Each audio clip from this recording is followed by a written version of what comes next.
بسم اللہ الرحمن الرحیم۔ السلام علیکم ناظرین، نوائے وقت ٹوڈے میں خوش آمدید اور صبح بخیر۔ میں ہوں احتشام الرحمن۔ پروگرام کا آغاز کرتے ہیں کتاب ہدایت سے۔ اللہ کے نام سے جو بے انتہا مہربان رحم فرمانے والا ہے۔ کیا تم اس حکم سے ڈر گئے کہ تمہیں سرگوشی سے پہلے صدقہ دینا چاہیے؟ پس جب تم ایسا نہیں کر سکے تو اللہ نے تم پر نظر کرم فرمائی، پس اب تم نماز صحیح ادا کیا کرو اور زکوٰۃ دیا کرو اور تابعداری کیا کرو اللہ اور اس کے رسول صلی اللہ علیہ وآلہ وسلم کی، اور اللہ تعالیٰ خوب جانتا ہے جو تم کرتے رہتے ہو۔ سورہ المجادلہ کی آیت نمبر 13 کا ترجمہ آپ کے سامنے پیش کیا گیا۔ اللہ رب العزت سے دعا ہے کہ اللہ پاک ہم سب کو پانچوں وقت کا باجماعت نمازی بنا دے۔ اللہ پاک ہمیں صحیح سمجھ کر ترجمے کے ساتھ قرآن پاک پڑھنے، اس پر عمل کرنے اور قرآن پاک کا احترام کرنے کی بھی توفیق عطا فرما دے۔ آج اتوار ہے ناظرین، 5 ربیع الاول 1433 ہجری، 29 جنوری سن 2012 ہے۔ آج کے معزز مہمان کا آپ سے تعارف کرائے دیتے ہیں۔ محترم جناب دلاور چودھری صاحب آج ہمارے ساتھ اسٹوڈیوز میں تشریف فرما ہیں۔ السلام علیکم دلاور صاحب۔ وعلیکم السلام۔ کیسے مزاج ہے آپ کے؟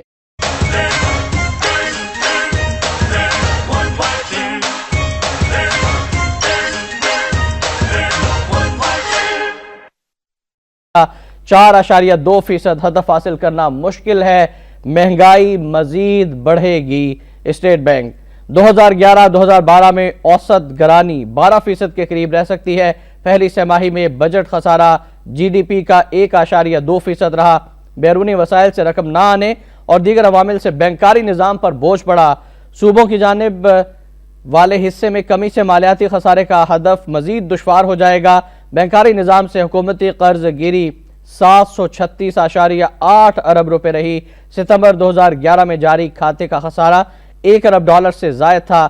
پہلی سہ ماہی کی report state bank of Pakistan کی جانب سے جاری کر دی گئی ہے۔ دلاور صاحب، ہر ادارہ، اسٹیل مل ہو، پاکستان ریلوے ہو، پی آئی اے ہو اور اب اسٹیٹ بینک آف پاکستان یا دیگر ادارے ہوں، چیخ کر کہہ رہے ہیں کہ ہم پر ظلم ہو رہا ہے، ہمارے اوپر کرپٹ لوگ مسلط ہیں جو قرضے لیے جا رہے ہیں، لوٹ مار مچائی رکھی ہے۔ لیکن ہمارے صدر محترم جناب آصف علی زرداری صاحب کہتے ہیں کہ 5 سال اور دے دیں، پورا نظام ٹھیک کر دوں گا۔ میں اس پر یہی عرض کروں گا کہ یہ جو مہنگائی مزید بڑھے گی، انفلیشن بڑھے گی، اس کی وجہ کیا ہے؟ اس کی وجہ 2 روز پہلے ہمارے وزیر خزانہ حفیظ شیخ صاحب فرما چکے ہیں کہ ایک بہت بڑی وجہ انفلیشن کی جو ہے وہ حکومتی قرضے ہیں۔ یہ گورنمنٹ جب سے آئی ہے یہ قرضوں پہ چل رہی ہے، قرضے لیے اور کچھ کام نکالا۔ اسی طرح ایڈ ہاکزم ہے، مطلب اکانومی کی سائڈ پہ بہت بڑا ایڈ ہاکزم ہے۔ کوئی انفراسٹرکچر پلاننگ نہیں ہے، کوئی مائکرو میکرو فائنانس لیول، کوئی اس طرح کی کوئی اس کو دیکھنا ہے کیسے میکرو لیول پہ مائکرو لیول پہ اکانومی کو بوسٹ کرنا ہے، کوئی ایسی پلاننگ نہیں ہے۔ قرض لیا بینک سے، بورو کیا اور وقت کو ٹالا۔ اس طرح کی یہ گورنمنٹ ہے۔ آپ دیکھیں کہ پچھلے 4 سال میں قرضے جتنے بوسٹ اپ ہوئے ہیں پاکستان کے، اتنے پچھلے 63 سال ٹوٹل نہیں ہوئے۔ مطلب قرضے جو ہے وہ $70 ارب سے بھی آگے بڑھ چکے ہیں، جبکہ یہ گورنمنٹ جب آئی تھی تو $42 ارب کے قریب تھے، اور اسی وجہ سے انفلیشن بھی بڑھ رہا ہے۔ اور ڈالر جو ہے وہ جب یہ گورنمنٹ آئی تھی 60 روپے کا تھا، اب 90-91 روپے کو چھو رہا ہے، اور ابھی تک کوئی پلاننگ نظر نہیں آتی۔ میرا خیال ہے کہ یہ جس طرح ہم یہ سمجھ رہے ہیں کہ ہمارے سامنے چیزیں آ رہی ہیں، ٹرین نہیں چلتی ہم کہہ رہے ہیں ریلوے بیٹھ رہا ہے، اور پی آئی اے کے طیارے گراؤنڈ ہوتے ہیں تو ہم کہتے ہیں پی آئی اے بیٹھ رہا ہے۔ تو ہم اکانومی کو نہیں دیکھ رہے کہ اسی طرح جب یہ قرضوں کی جو حکومت ہے، محض قرضے، وہ کہتے ہیں نا قرض کی پیتے تھے میں اور سمجھتے تھے کہ ہاں رنگ لائے گی ہماری فاقہ مستی ایک دن، تو مجھے نہیں لگ رہا کہ یہاں کوئی فاقہ مستی جو ہے وہ رنگ لانے کا۔ یہ جو مہنگائی بڑھے گی، آپ سمجھتے ہیں کہ عوام کے پاس روٹی کپڑا اور مکان بچے گا؟ میں یہ سمجھتا ہوں کہ ہماری اکانومی جو ہے، ہمیں ڈیفالٹ زون میں جو ہے وہ آنے سے ہم کیسے بچیں گے؟ جو سب سے روٹی کپڑا اور ملک ہوگا، اکانومی ہوگی تو ہمارے پاس روٹی کپڑا اور مکان بھی ہوگا۔ لیکن اس حوالے سے بالکل بھی نہیں سوچا گیا۔ زرداری صاحب تو ایک بے ربط گفتگو کے ماہر ہو چکے ہیں۔ مجھے تو یوں لگتا ہے کہ جیسے وہ چیزوں کی جو اصلیت ہے، جو ایکچویلٹی ہے، اس پر وہ نظر ڈالنے کی طرف آنے پر آمادہ ہی نہیں ہے، اور جو دل چاہتا ہے وہ خطاب فرماتے ہیں، جو دل چاہتا ہے وہ بات کرتے ہیں۔ لیکن